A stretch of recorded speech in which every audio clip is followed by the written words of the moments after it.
Hey guys, today's video is about the best possible advice I can give you when it comes to caring for this houseplant right here.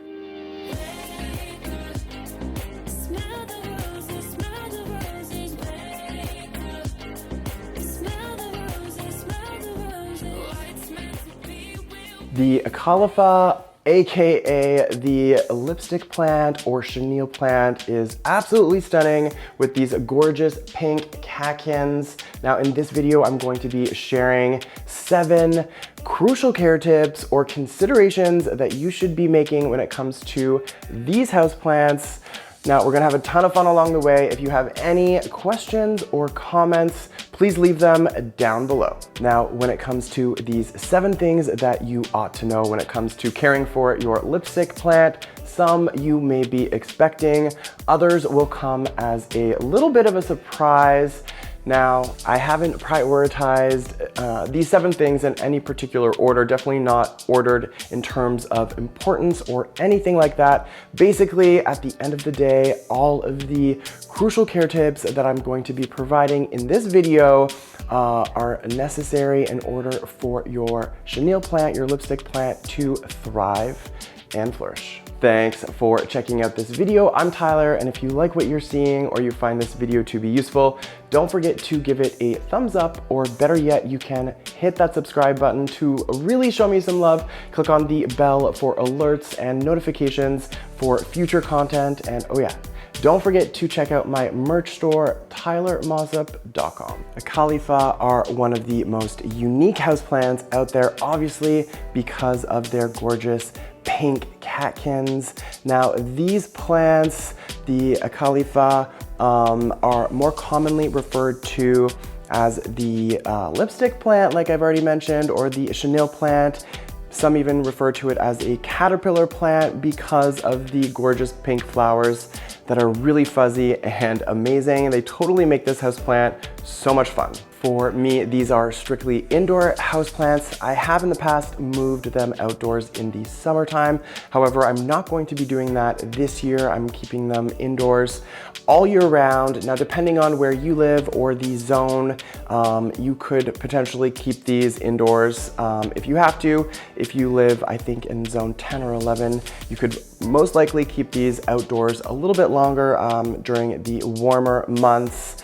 Now, the lipstick plant is no stranger to us houseplant obsessed, but of course there are some really important crucial care tips that need to be considered when caring for these beautiful houseplants. Now let's jump into the 7 things you ought to know. Now, first and foremost, these plants are very susceptible to houseplant pests like spider mites. So being diligent and being able to take preventative measures, as well as hopefully not treating your plants for houseplant pests like spider mites, is really, really crucial. So if you're interested in finding out what preventative measures or treatments you can provide your chenille plant, be sure to check out the link right here. Now, obviously, this is important if you want your lipstick plant to live a long and very fuzzy life. Now, the most important care tip for your Acalypha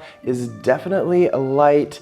If we compare the parent plant to the smaller one, which has more developed catkins, I would partially attribute that to the amount of light that they receive. So this big one here I have hanging, and it is set back from a south-facing window. The smaller one that I've propagated that has the nice and large catkins is sitting on the windowsill of a south-facing window, so it gets more bright full sun, which is definitely what you want to give these houseplants.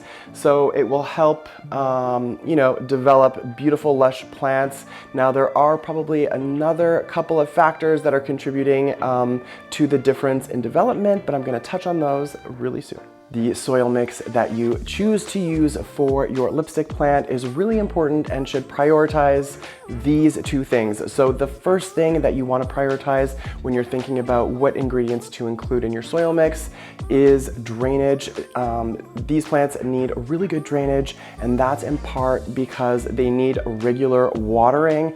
During the growing season, I water mine at least once a week, if not a little bit more. Definitely a function of the amount of light, and because these are full sun, really bright light loving plants, it's important to make sure that the water isn't sitting in the container or getting waterlogged, because that's going to create a lot of problems, and potentially you don't want to get root rot or anything like that. So the first thing is prioritizing good drainage.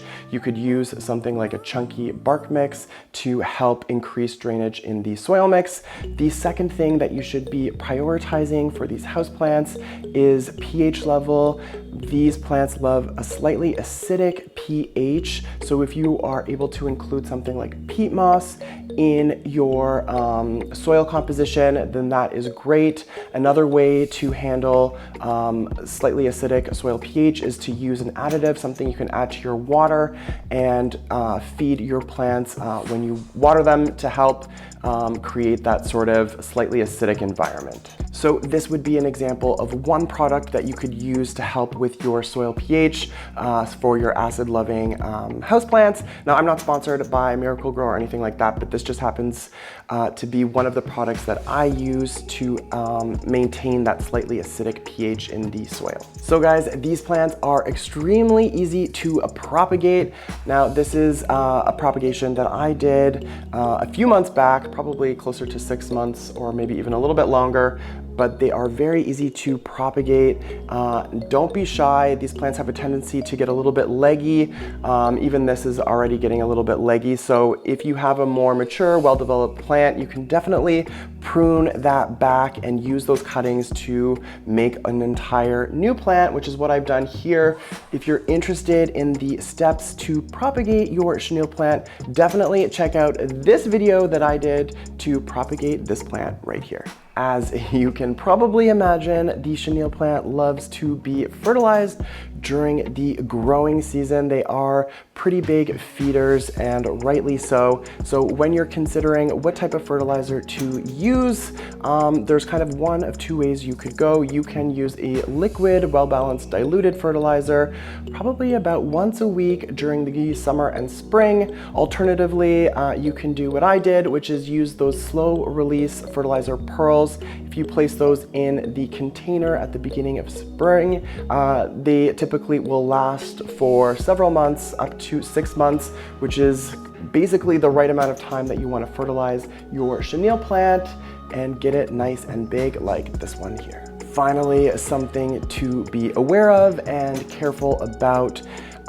As tropical plants do, these plants are no different. They do love their warmer temperatures and higher humidity levels. So being kind of conscientious and aware of where you place this plant can be critical in terms of it being able to thrive and flourish. So you're going to want to maintain a temperature of 60 degrees Fahrenheit or above for these plants. And if you can provide that extra level of humidity, then that's obviously going to make a big difference. I keep this guy really close to one of my humidifiers, and it makes all of the difference in the world. Definitely avoid placing your Acalypha next to an exterior door or a drafty, especially a cool drafty place.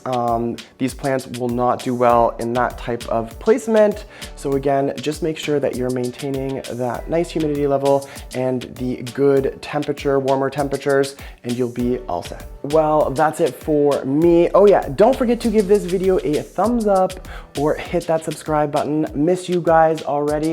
Until the next one.